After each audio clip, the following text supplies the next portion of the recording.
Hi, so welcome. I'm Liz Ryerson, and you're listening to Beyond the Filter, my podcast about digital media, new media, or digital art, digital media, new media, and video games. And so I've been uploading it to archive.org. You can check out my last show.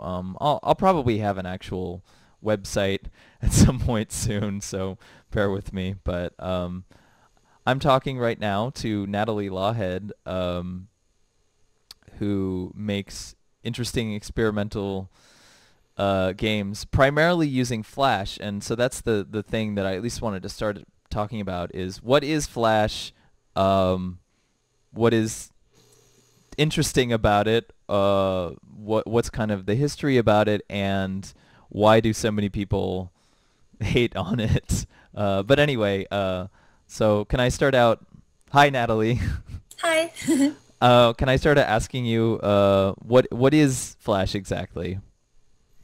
By marketing definition, it is a platform to create rich interactive media for the web and beyond. And it started as an animation platform, and they eventually introduced a degree of interactivity with Actionscript 1, and people started using it for making websites and What? crazy experimental websites. Yeah. Oh, so around what era was this in? Oh, geez. I would say around 1999, 2000, I think that's when it was really starting to get good. I mean, that's where I remember being bit by the bug to make crazy interactive online wacky experiences. I mean, I don't know. When I talk about Flash, I like going back to how unbelievable and amazing websites were. I mean, people like hating on it and going, oh my God, the usability was so bad, and they cherry pick all the worst examples out of it. But Mm-hmm. a lot of the stuff we have today, like, just the basic, when you interact with your phone and things animate in and out and zoom in and out, Yeah. that all started with Flash, so, Mm-hmm. and geez, some of the websites that were so ahead of their time, like basically questioning what art is, and everything had to be interactive. Like there was this illustrator, I think he moved on to Tokidoki, whatever. I think it was him, Tokidoki, and he had his illustrations online and he made them interactive. So these are interactive illustrations, and everything was so cool. Like it just interactive layer on everything, and the future of art, and art is interactive, and it was all part of the web, and then I guess I do agree that it was used in places where it shouldn't have been, but a lot of the hate, I think, came from the fact that it was being used in banner ads, and by their nature, they're irritating and a terrible idea and kind of abusive. And because it competed with a lot of uh, other tools, I do think there's a lot of competition and people that tried to buy it and tearing it down, and like Microsoft tried to buy it from Macromedia, and Macromedia turned them down, and Microsoft had their Silverlight player. Was this like early 2000s? Yeah, okay. Around the time when they announced Sparkle, right? It What became what is Silver. what is Sparkle? It became Silverlight. Like Oh, that was, the plugin yeah. that is used for like Netflix and Yeah, that but kind of that stuff. was that was like at the time, and I remember because I got so pounded with, you got to get into Sparkle. Silverlight is the future. It's gonna Flash is a sinking boat. That was forever ago. I I, mean, that is old. But since then, I've been listening to the whole Flash is dead and evil nonstop. But the thing is that uh, they wanted to have their alternative then, and it was to Microsoft only, and Apple wanted to have a similar thing. And I mean, there was under the hood, there's lots of competition going on for who's going to own interactivity and set the standards for user experience and all that. So Flash was always too accessible and pissed in everyone's pool. So, Steve Jobs wrote that thoughts on Flash thing, and when people, was that? I don't remember, I think it was 2010 or something. Oh, right, But yeah. but Okay. he wrote that, and like there's plenty of documentaries and commentaries on why he wrote that. I mean, one author wrote a book about him and said it was because Adobe made their tools not only for Mac, but also for PC. Like they expanded, and at that time, Apple was doing really bad, and Steve took it personally because he was the kind of person that took things personally and then went to Adobe and wrote that. So it was like basically... So it was calculated in some ways. Yeah, it was a rich boy's pissy fit about it. So I kind of sorry to cut you off. I kind of want to go back a little bit just to provide some context for this. So could you explain what was accessible about Flash? What is ActionScript 1, and what kind of led to all these websites that were more kind of interesting and experimental? And how did you get into that? How did you get interested in that? Well, Flash was very accessible because the plugin was so lightweight and it could be put on pretty much anything. At the time, could you explain like how this plugin worked exactly, or just some basic like outline of it? Because I actually don't know a lot about Flash, so I'm kind of curious to know. Yeah, this is where I get kind of hazy because it's been a long time since I was really totally into That's the fine. plugin and history of the plugin. So, there's probably better people to ask, but um, at that time, plugins were plenty. Everyone had a plugin, and And this before would that, like run inside in a a browser, yeah, inside a web absolutely, browser. Okay. browser. Before that, there was, I think it was called Shockwave plugin, and a lot of games and rich content was made in that. For example, there was this one really historically groundbreaking site. It was for Donnie Darko. I think it was Donnie Darko, and that was really an amazing site. And as far as I remember, DonnieDarko.com. yeah, as far as I remember, there was Shockwave Player. That was pretty heavy and it consumed a lot of resources. And then you had Flash, which was lightweight, and in the highlight of its time, people would say that it was on 99% of all computers. So What do you mean by lightweight? It just didn't take up very much space on the hard drive? if I remember right, it Okay. was under a megabyte to install it. Oh, okay. So it was really light, right?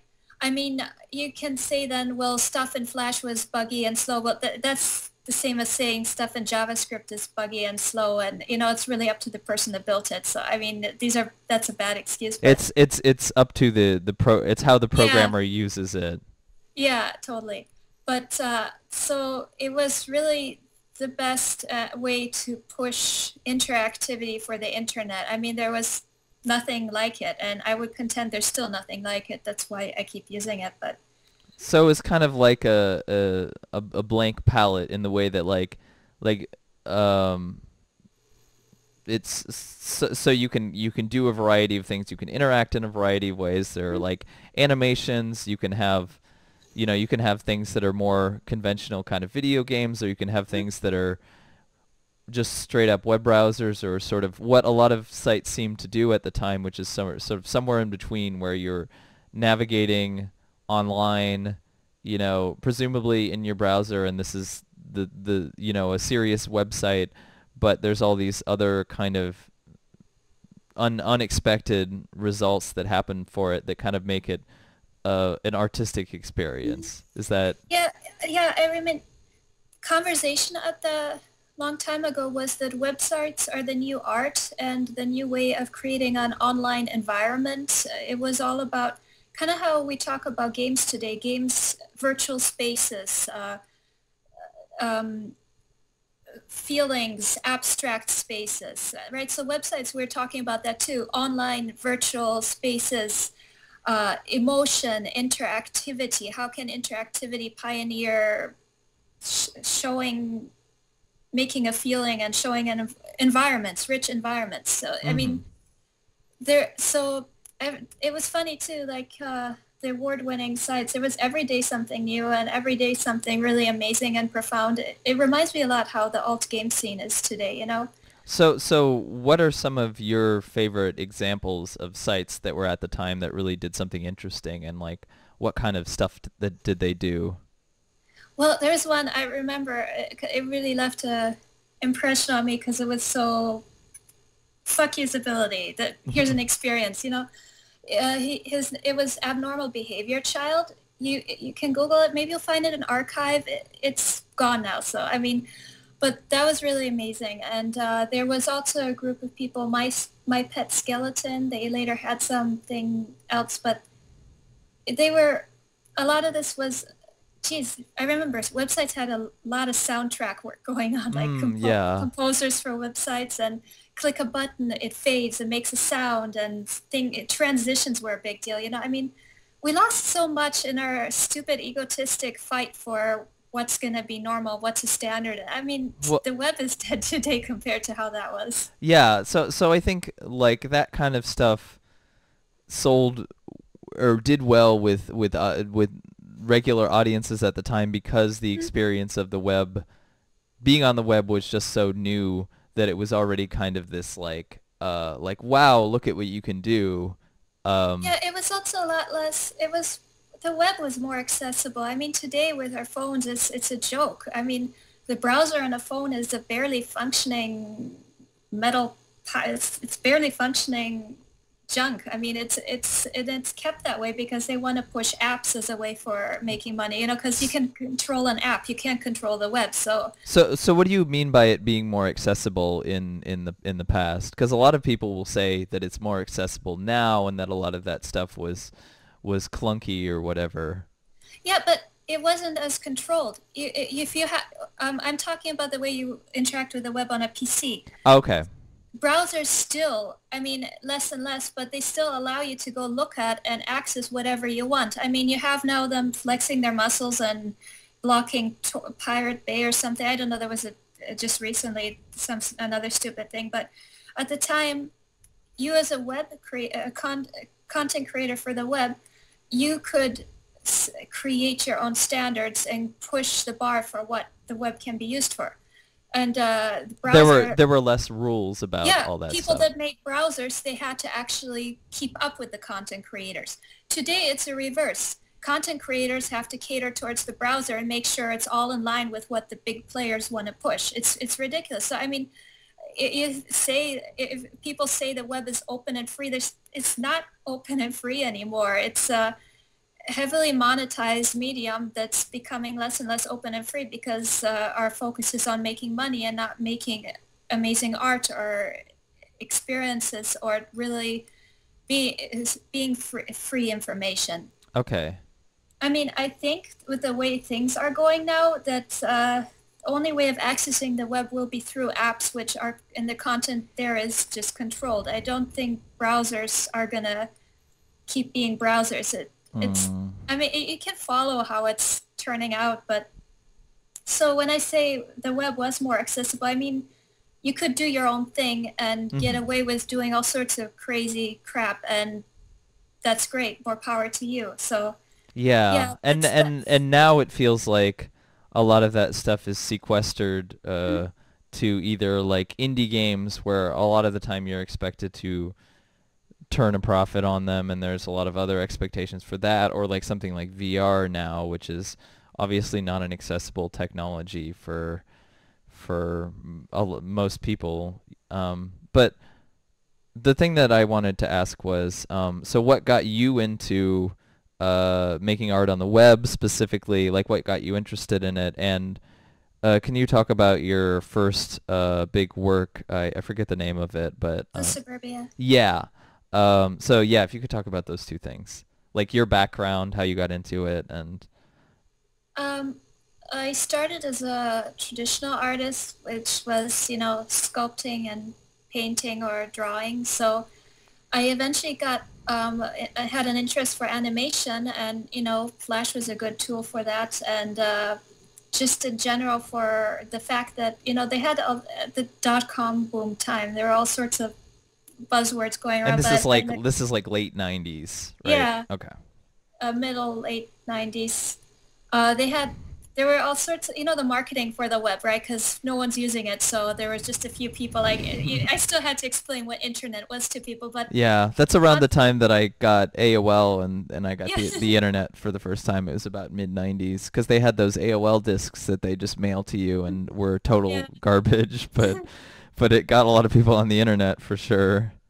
The appeal though was that, as an artist, you could have your online gallery and anyone in the world could access your work. Anyone in the world could access your work, and it wasn't restrained to what a museum says or a exhibit says can stay or go, right? So Mm. you're in control of distributing yourself. So I like that idea. So I started playing around with websites and eventually discovered interactivity, and that's where everything blew up. Because I mean, just the thought of like your work can be alive. It doesn't have to be just static. You can experience it, so Yeah, and that is a fundamental flaw of like the modern art world is, I mean, outside of like installation stuff, is you go into a gallery and it's a painting or a sculpture and like bland white walls and there's no interaction with it. You kind of have to stand and look at it. yeah, and then a critic tells you how to think about it. So there's Yeah. that. There's There's a really lot of gatekeepers too because yeah, that stuff has been around for so long. yeah, totally. So yeah, I don't know. The web just turned everything on its head and freed everything, and you can do your own thing and set your own standards and experiment as much as you want and create your own world online. So then eventually, because I did a lot of poetry too, so how would I illustrate poetry in a sense that's different? So I came up with Blue Suburbia, which was like an interactive animation with poetry, and the point is you go read, you feel the poems, not only read them, experience literature. So that was my first thing. Yeah, I mean that's interesting how a lot of this like new interactive art, whatever you want to call it, allowed allows you to combine so many different mediums with each other Mhm. in a way that you can't really do even with film because you can really make somebody even interact with the text of a poetry, whereas in film you just have to read a poem or something like that. And so it like allows people who are artists in multiple mediums or who have something interesting to combine them all in a way that's new. Yeah, And I it mean, feels like that informs a lot of like that early stuff and also like I guess we can get into net art, which is it seems like a lot of overlap mhm. because a lot of net art used Flash, right? Yeah, yeah. I remember quite a bit of it using Flash.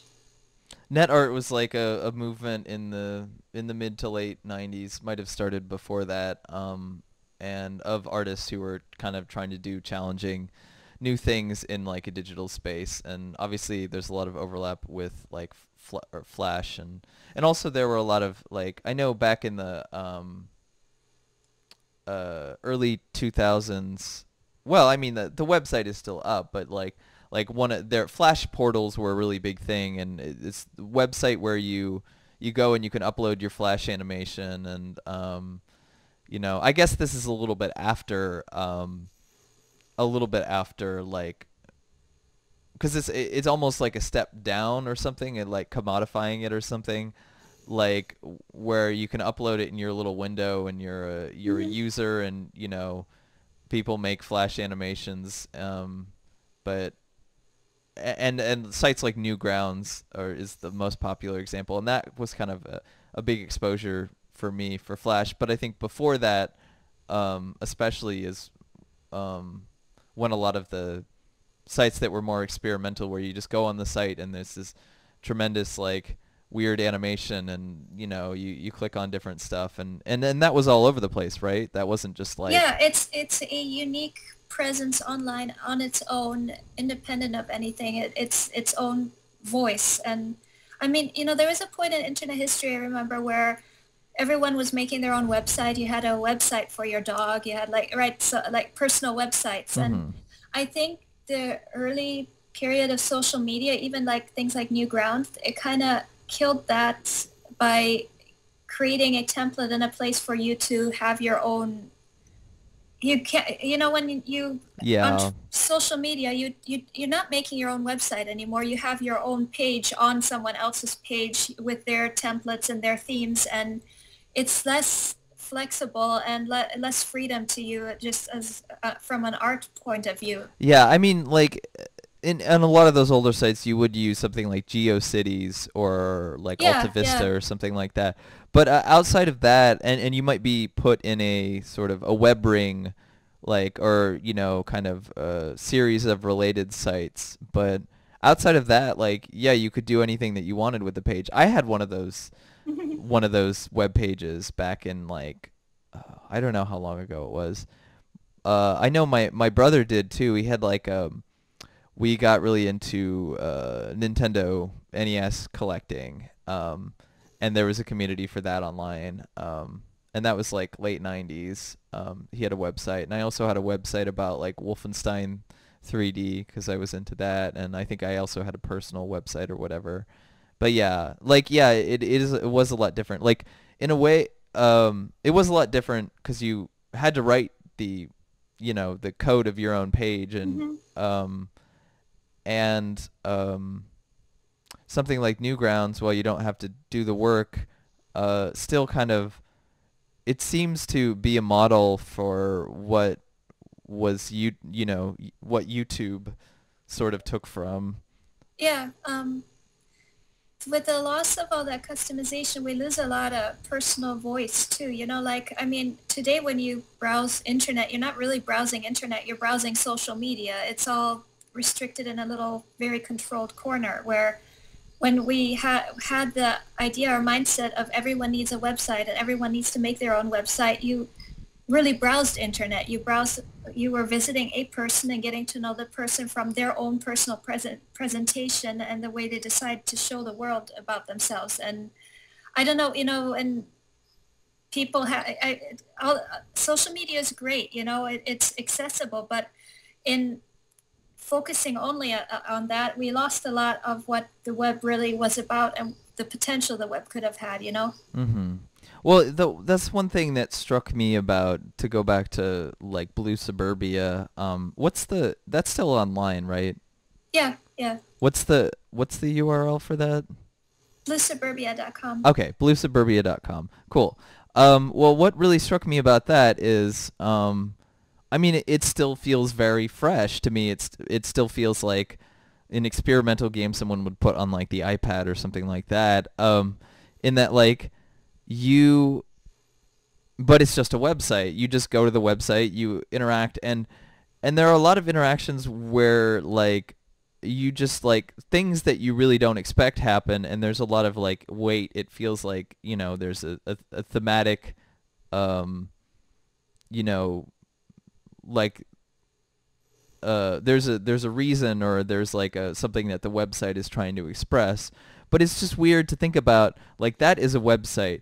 Like, Mhm. people kind of, I think people go on the web now and they think like, okay, you have an expectation for what a website is and what it is means to interact with something online, and that's like like, okay, you have these things organized in certain windows, and you're trying to manage this, like, either your friends or your finances, or all your emails, and there's this kind of a very institutional framework, but there's no reason why anything has to be that way. Like, the code is arbitrary. You could code anything. You could have Mhm. someone click on a text and it send you into play a bizarre sound, and it sends you into a really weird animation, and like there's so many things that you could do, and there's no like actual reason, if you look at what the technology is capable of, why you couldn't do anything like that. It's all this kind of like expectation and this kind of normalization Mhm. of the web that we have, where things are very sequestered into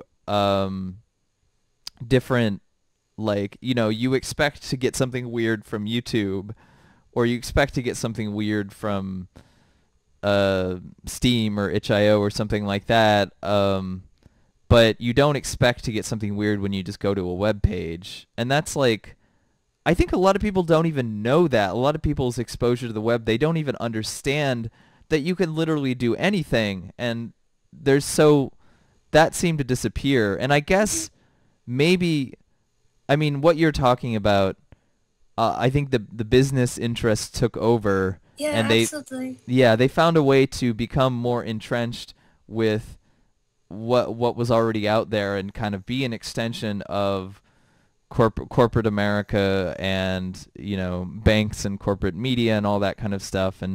And as much as social media and the tech world want to act like they're independent, they really became successful by integrating themselves with those things.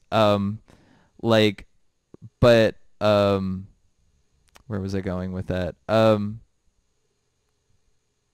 I just as much as that is a problem, I also think that maybe the web was just so new and so different for people that they didn't know how to deal with it. Like, I do know that, like, one problem that I had with Flash at the time when I was a kid, well, I mean, part of it is like, okay, I just want to get the information, and sometimes websites would have this thing where it's like, okay, you're going to obfuscate as much as possible, and you just want They basic got all into information. how cool they were and their own coolness and their own Yeah, presentation. they were trying to like one up each other. There's that kind of Yeah, attitude. totally.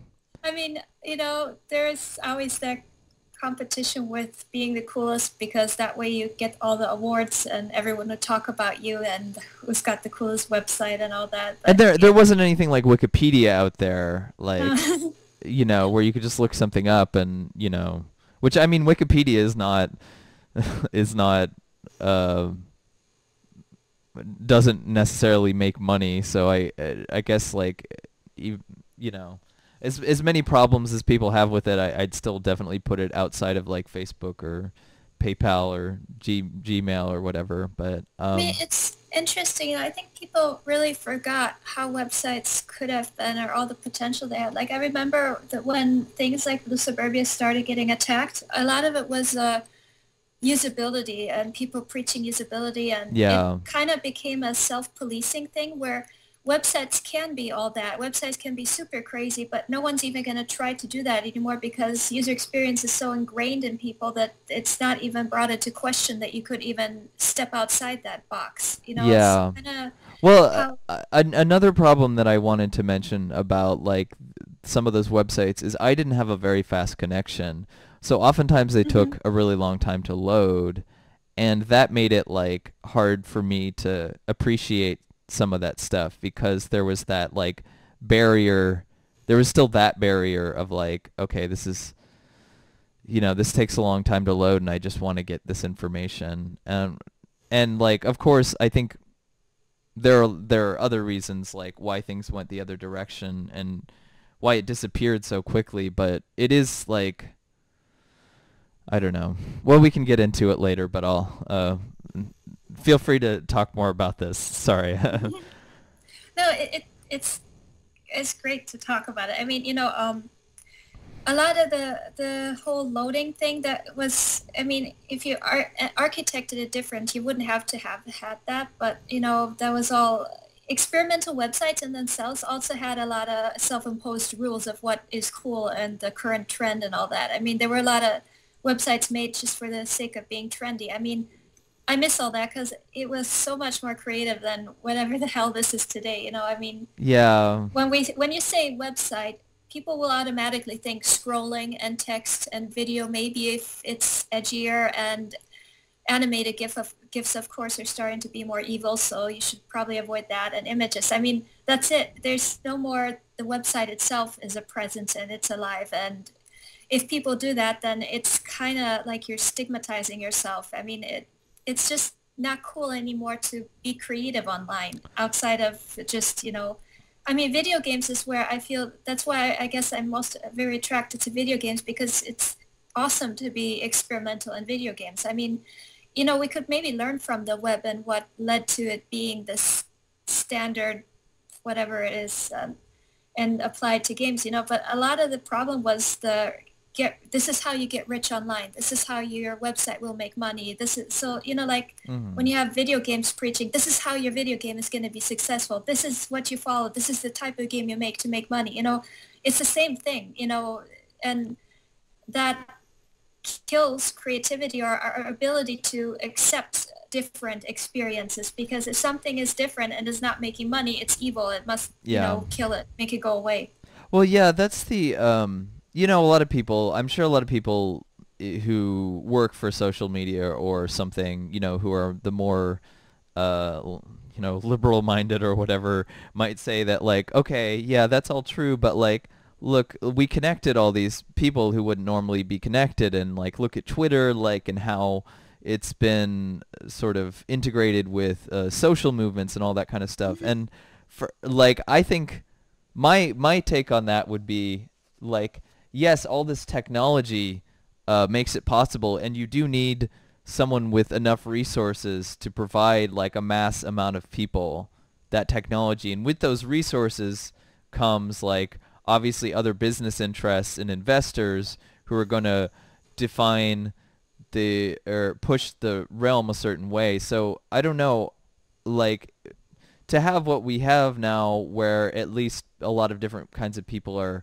connected, at least theoretically, I don't know if you'd be able to have like to connect that without the technology and resources that would be provided by existing interests. But then on the other hand, I would say that like, okay, the technology makes it possible now, but that doesn't mean that you have to use the technology for that. Like everyone's connected, but like, but that doesn't preclude having to connect them in the way that Facebook or Twitter does at all. Like you could connect them another way. So it is kind of like some of the way that the web went, I guess, feels inevitable, and some of it doesn't to me.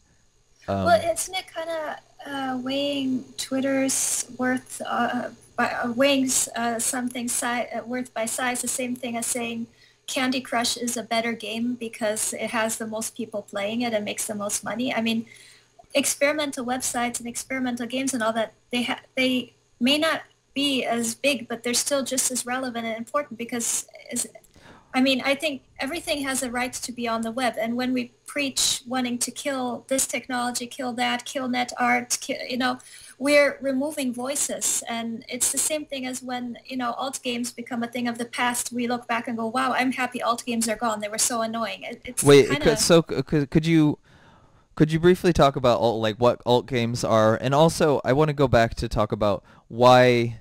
So what has gone behind killing Flash, like kind of the rhetoric behind that, and why that's been such a big thing, and when that started. So, but first, can you tell me like what exactly is alt games, just for people listening?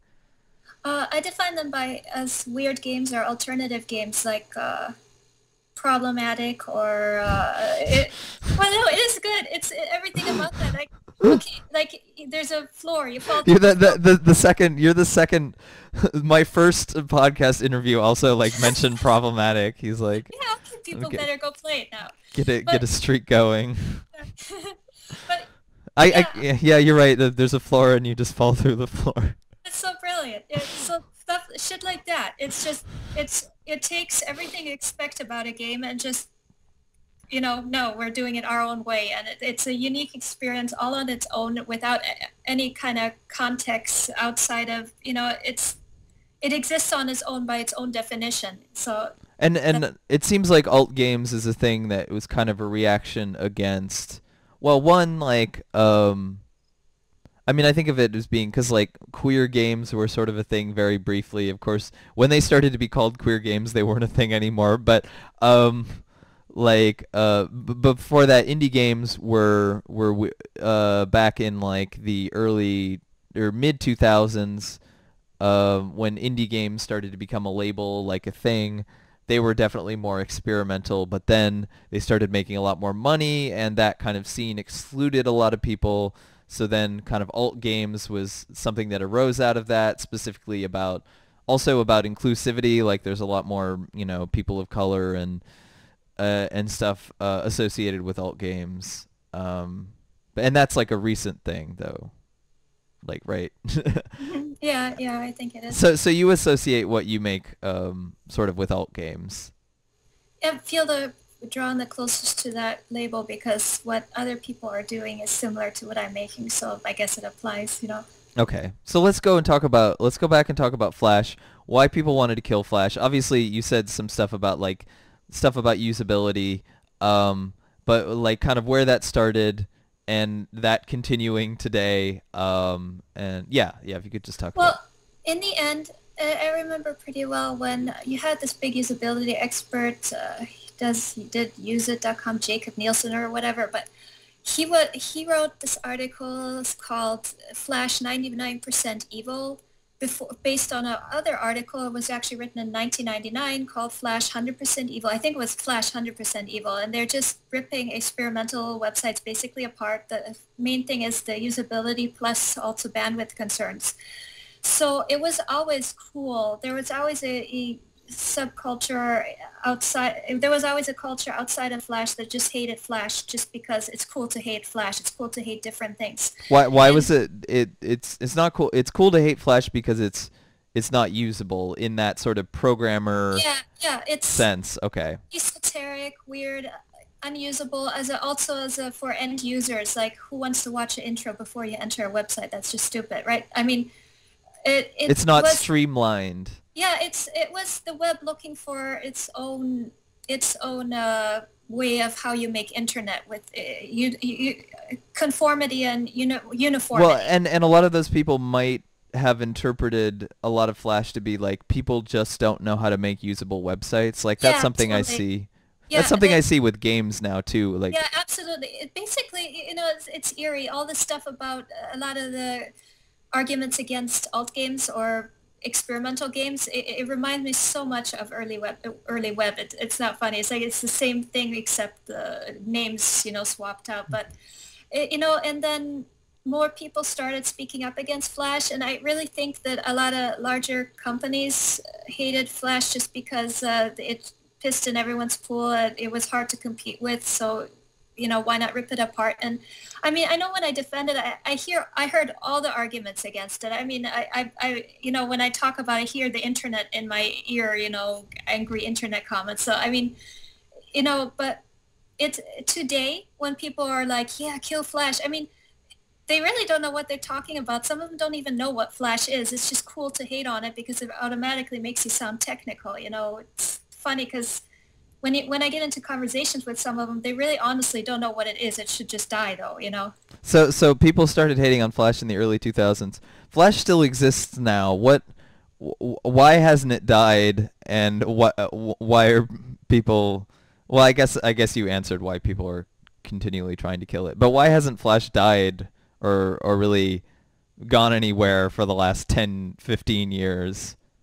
Well, it is really one of the better things for me. I mean, I tried out other tools, but for making games for the web, it really is a lot easier and better and faster than HTML5. And you can do, And HTML5 is a pretty recent thing, right? it's an umbrella term, really. I mean, it's when you say HTML5, you mean the CSS3 and JavaScript of various flavors. So, I mean, it's So an umbrella this is term. an update to HTML that's trying to include Flash-like features, but in a but in a clunkier way, I guess, Yeah, right? yeah. I mean, it's a marketing term. I mean, why the version number here? Just say HTML. But it's supposed to be Flash without a plugin, but it's And HTML is just web language, right? It's just yeah, yeah. It's a tag-based scripting language. I'm sorry, I'm really bad with these definitions, Oh, but no.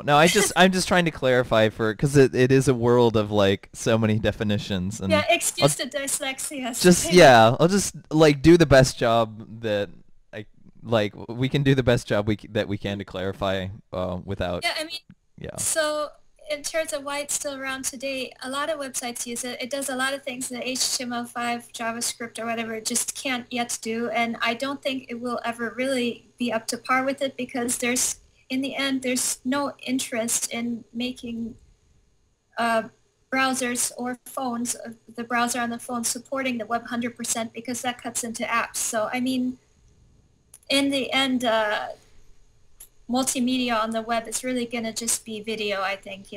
Hmm. Why do you think that? Well, okay, so the place where it's really surviving right now is in games, and Hmm. well, what I mean by that, HTML5 and Flash games on a web. That's where where interactivity on the web is still being pushed. Hmm. It's not websites anymore. Websites aren't bringing anything new to the table anymore in terms of concepts, new ideas. So we have games on the web, and that's I don't know. It's like I like asking: is the web really better off without the Unity player? Are the new games, HTML5 games from Unity, better than the Unity player games you could play? I mean, it. And We're, Unity is like a hugely yeah, popular game development program.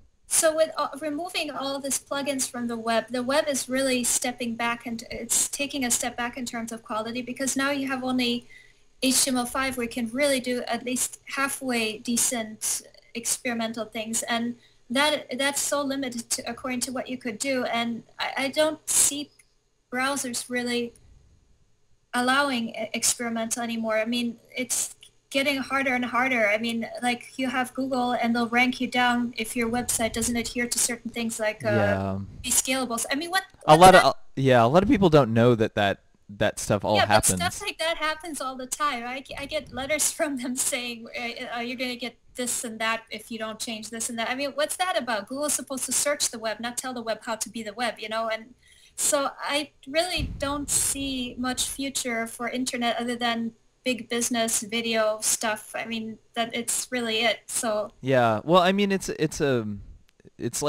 still an issue today. Like it's still an issue that everyone is struggling with, I think, because well, one thing I want to say is that definitely I think you're right in that we lose something when websites and the idea that you can just go online and go to something and have that be an artistic experience, we lose that because the web is the normal thing we interact with. So when our experience is defined by something sort of more artistic, it kind of changes the way that we look at the world. But now, because things are very sequestered into their own kind of like, okay, you can do your weird thing, but it has to be in a video that's on YouTube, or it has to be in a game that's put on a distribution service, or it has to be in VR, or it has to be in your album that you put on Bandcamp, or it has to be in your picture or animated GIF that you post on Tumblr, but it can't be like in the website. It can't interfere with usability. And I think it kind of has that thing of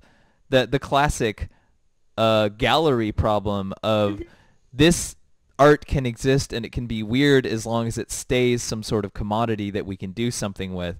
But as soon as it starts challenging our method for sort of monetizing or keeping it in its sequestered like place, then it becomes dangerous. And I think you're right that Flash interferes with that. But the odd thing to me is, even as just a game development platform, I mean, yeah, even as just a game development platform, I made Problematic in a program that uses Flash, and the weird thing to me is like I feel like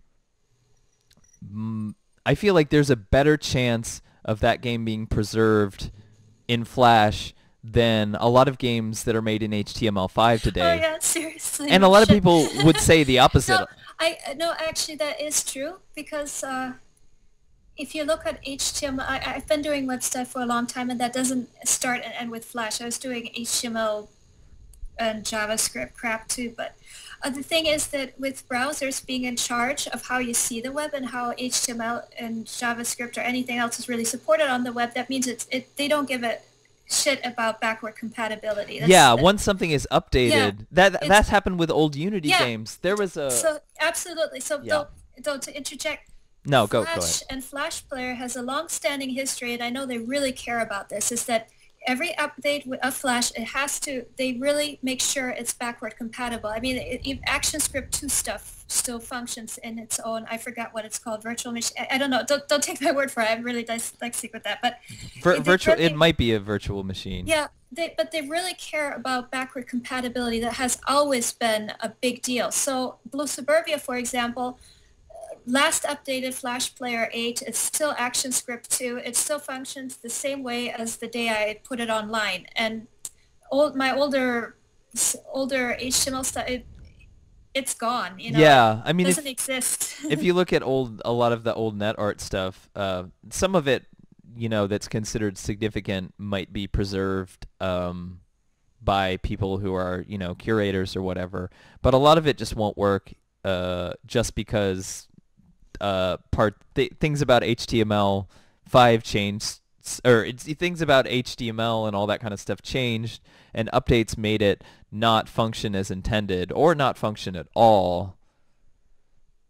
Yeah, I mean, the browsers, they don't care.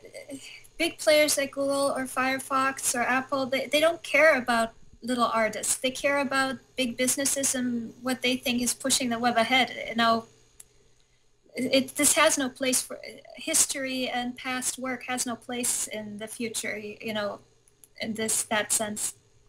That's like, it's interesting to me too, because I see like, and I don't want to, I might actually have him on the show. I don't want to like shit talk him, but this guy Frank Cifaldi, who's like a game preservationist, did a talk at GDC this year. And I was actually going to write a piece about it until I just got too much anxiety about finishing and doing more video game shade throwing and all that kind of stuff. But he did a piece about video game preservation, or he did a talk about it, and who's saying how emulation is really great for video game preservation. But he said something like, the biggest threat to game preservations are games that have never come out, so there might only be one copy that exists. But I feel like there's actually more interest, I see on the web, more interest in like really random obscure Nintendo or Super Nintendo games than something that might have lots of artistic value that was on the web, or that was like a free game made by someone. Like, there is this incredible interest in Nintendo and everything that sort of came out around that, and that is incredibly well preserved. Like, all the NES ROMs will be around for, and yeah, maybe there is danger of that kind of stuff disappearing, but that's such a bubble. Like, it's such a bubble. Why do you care about like Nintendo or Sega or Capcom or Konami's like intellectual property over like some of this other stuff? And yeah, it's true. It's a very cherry pick way of remembering things. It's basically how we remember history. It's written by people that win wars, not the little people that I'm sorry, I'm interjecting, but yeah, no, true. Like, and there was an article in a Maze Festival, which is a game festival that happens in Berlin. They had a newspaper thing that they were handing out at the Game Developers Conference, GDC, which we were both at in San Francisco like I guess 2 months ago. And there was an article about my favorite games that no longer exist, and this is by somebody who wrote about independent games from like 2007 to 2011, something like that.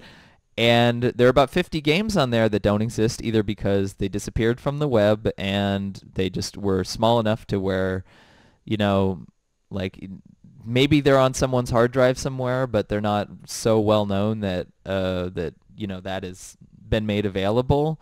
Or a web player, like Unity. Some of them stopped working just because Unity updated, and they just won't work anymore, or things like that. Like and this is stuff from the past 10 years, some even the past 5 years, that doesn't exist anymore. And like, that's a huge problem with net art too, and that so much of that history is being lost. And yet there's all this interest in fucking Nintendo games, yeah. like which are not very in danger compared to like other stuff. Like, it's a bigger problem when you go back to like people have tried their best to back up all the DOS and like C64 and stuff like that programs. But a lot of that stuff is gone too, because a lot of that stuff was like distributed locally. And this is back in the 80s and early 90s, before really the web was a big thing. There might have been really interesting, like I was looking at one of those old abandonware sites. Abandonware is, games that are like not supported and not being sold commercially by the developers, so were available.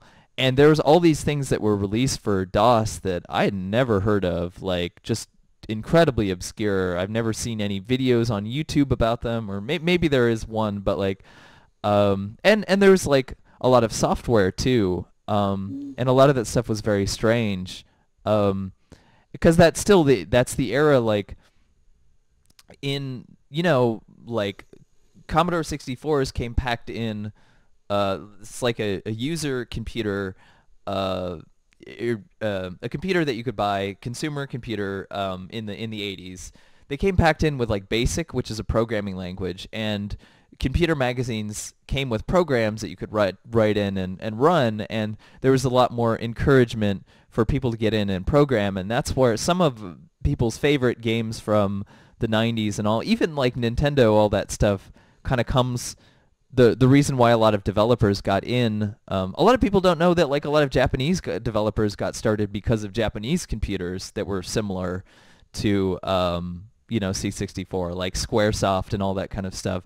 They made games for the either the MSX or the FM Town Smarty or some of those like home computers, and that's how they got in, and that's how they developed.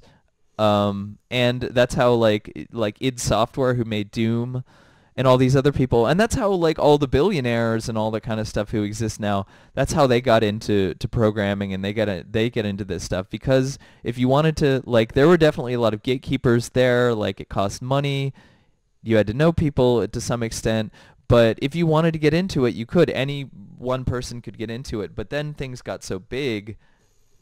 And it feels like a lot of that did move to the web, but like, but now it does feel like a beast, and there's so much like interest behind not having it be accessible to a regular user, and not having, and so much of that history gets lost because when it might provide like a different answer or whatever to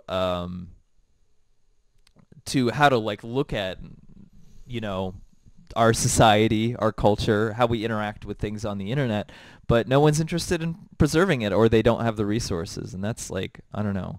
It's one of the reasons I'm doing this podcast, I guess. But yeah, I guess I did want to ask you about how I know of you, which is Tetrageddon Games, which is your compilation of games.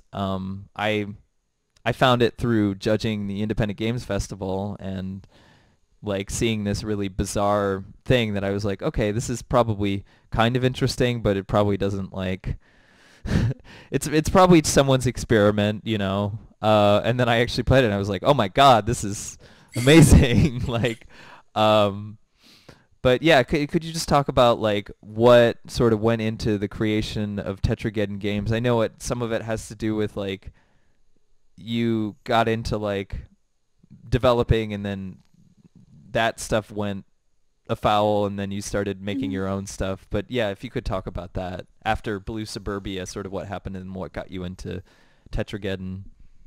Yeah, for Blue Suburbia, I never considered that a game. It was art, right? I mean, an artist says it's art. It's art. Don't call it entertainment. It's insulting to call something entertainment. Yeah. So internet picks it up like something awful forms, and you get the idea, that kind of crowd, and they start calling it a game. And because it's called a game now, before being called a game, it's interesting. People are like, oh my God, this is deep. I've never seen anything like it. Blew my mind. You call it a game, and suddenly people are, I'm lost. Help! What's happening? What am I supposed to do? What's the goal? How do I win? Like, yeah, completely confused. So. And it took off as a game then, right? And people spread it as a game. Like, look at this weird game. What the hell? And so I was fighting that label for a really long time, like trying so hard to get people to stop calling it a game, but it didn't really work. So eventually I accepted the idea of making a game. So I started doing Tetrageddon. And a game company found my work and asked me to work for them, and that was a disaster. I worked for two game companies, and that was a total disaster. But then I came back to Tetrageddon, and I thought, okay, I'm going to make this work for myself. I want to make games, and I'm going to make my kind of games and see how far I can go with that. So I guess that's where I am today. I care about experimental things more than mainstream consumer art. I want to make something that's totally new and unique and people haven't seen before. And I feel like I'm the most comfortable in the alt game scene because that seems to be where what everyone's trying to do is just unusual and weird and not done before things. Like, I mean, Lauren's work, that's really Lauren Schmidt. Yeah, it's so inspiring. Like the Strawberry yeah, cubes. Yeah. yeah, just that kind of stuff. It's so inspiring, and no one else can make that kind of game but Lauren, right? And like problematic, no one else can make that kind of game but you. So you have these totally unique experiences that no one else can make except that artist. Only that artist could come up with it. So, I mean, that's where I am today. I'd like to see if there is a financial future in that, but that's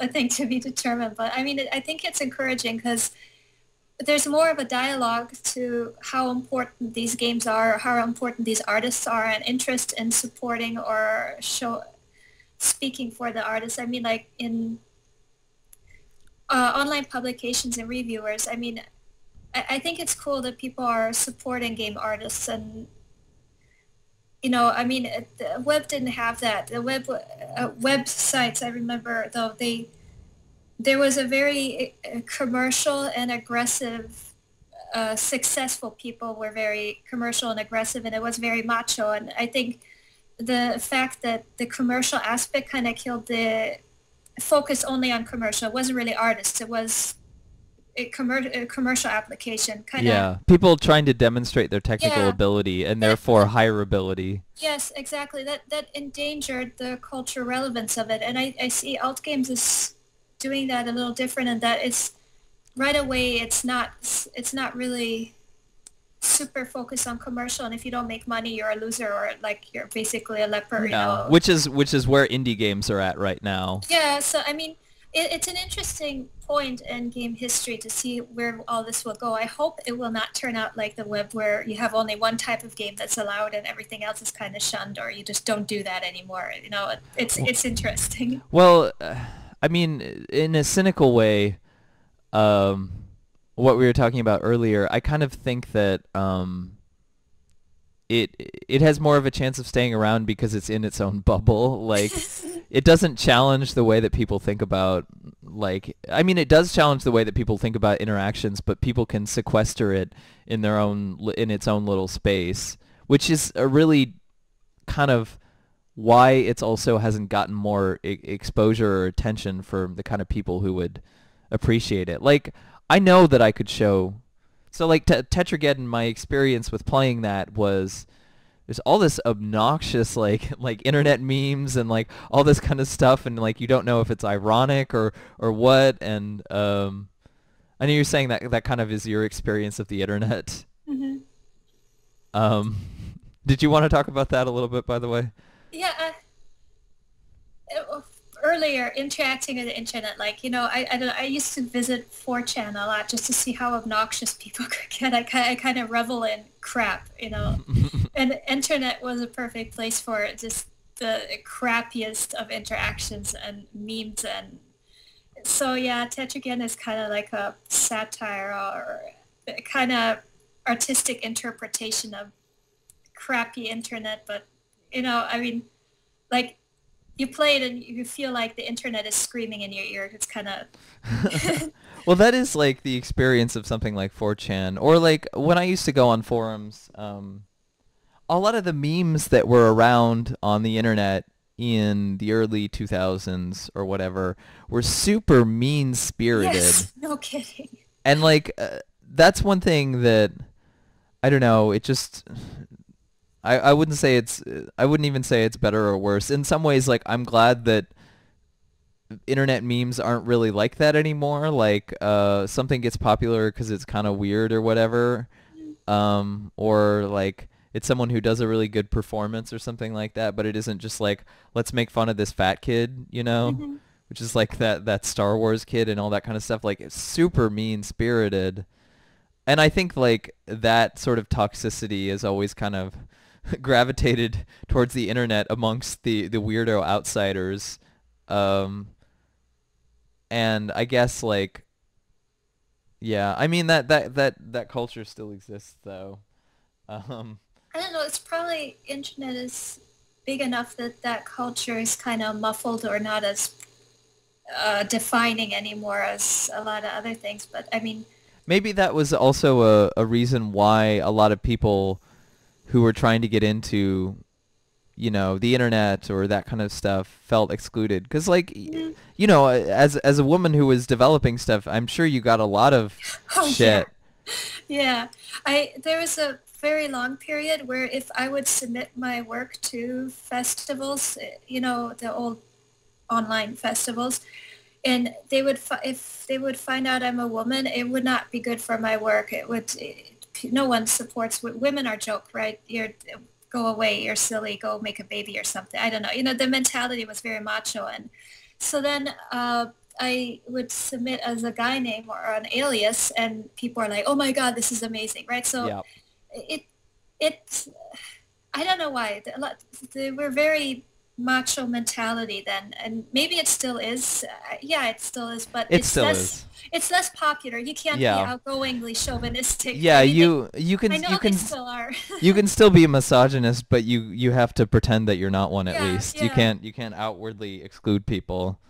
Yeah, but the being a woman thing was always a setback. I had a long period where I just thought it's a sick joke that I have to be a girl. But, you know, I mean, that's lots of personal problems you have to come to grips with it. The world is just that way, and you can't let them destroy you. You have to just keep persisting. I mean, it made me a better programmer and artist. I mean, because no one wants to work with you. You have to learn programming yourself. And then no one wants to work with you and make sound. You have to learn sound yourself. So now I do sound and programming and animation and all the things on my own. And people think it's somehow unique. And I'm like, no, I just out of necessity had to do that so I can make Yeah, music. So, well, I mean, maybe better. well, that's the thing that struck me about Tetrageddon is how much of a you embrace the different sort of media that you can use. Like a lot of games won't really think about sound, or they won't really think about, you know, like menu interactions or things like that.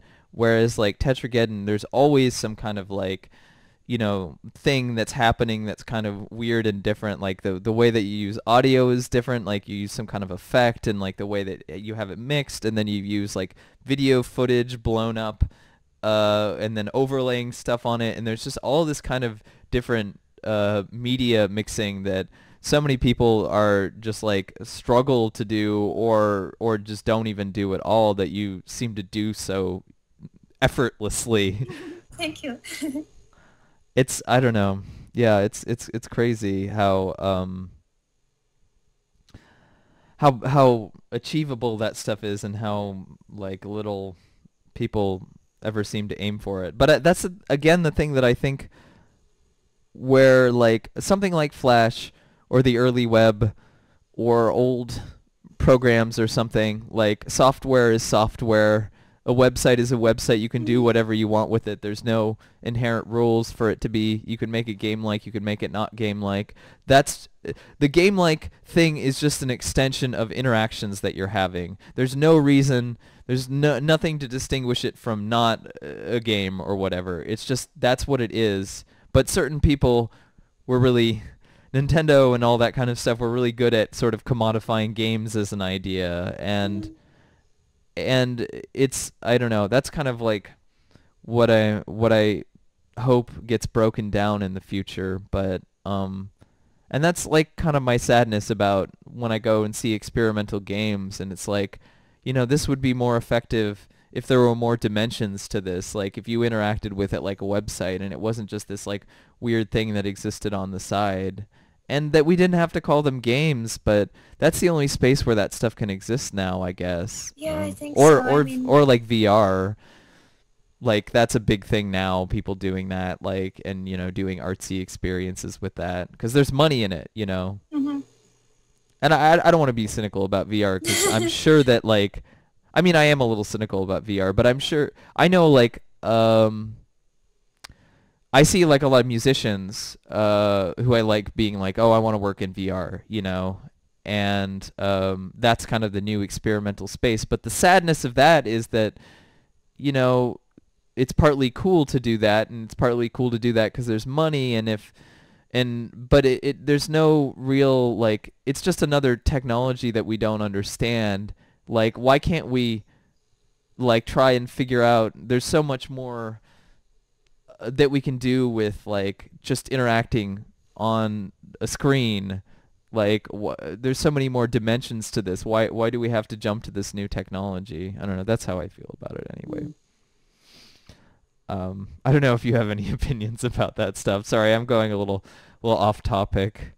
Yeah, I mean, I don't know much of anything about VR other than the games I tried at festivals. So, I mean, the thing about it for me is that it's way too inaccessible for me to work with. I mean, the fact that you need all the equipment, like, you know, headsets and all that, I don't know, it's not very appealing to me because no one's going to be able to play it except for the group of people that are into it.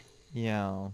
So another question I wanted to ask you is sort of how you feel about like, because in the art world, you know, stuff like net art was definitely on the outside, but some of that stuff has gotten more exposure, but oftentimes it's a kind of a cynical portrait of that stuff that's presented to that kind of more establishment audience. So I don't know if you have any thoughts about that kind of stuff and how like, you know, interactive art gets situated in that art world context. I don't know. I think mainstream things like main art world and how they accept things, they're never going to not look down on it. You know, the only reason why something I think becomes popular is because it caters enough to everyone's ego and doesn't rock the boat too much. And that's why it's allowed through the door and allowed popularity. So, I mean, I don't have much faith in the mainstream world anymore. So I'm not going to not be cynical about that. Yeah. Well, yeah. I don't have anything else to add about that either. I don't know. So is there anything else you wanted to talk about? I pretty much touched on all the topics that I wanted to ask about. I can't think of anything. We've been talking for a while, though. That's Yeah. good.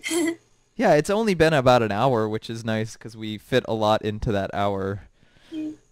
Okay, well, I guess, I don't know. In closing, I think you should check out Natalie's, you should check out Blue Suburbia, which is one of your older projects.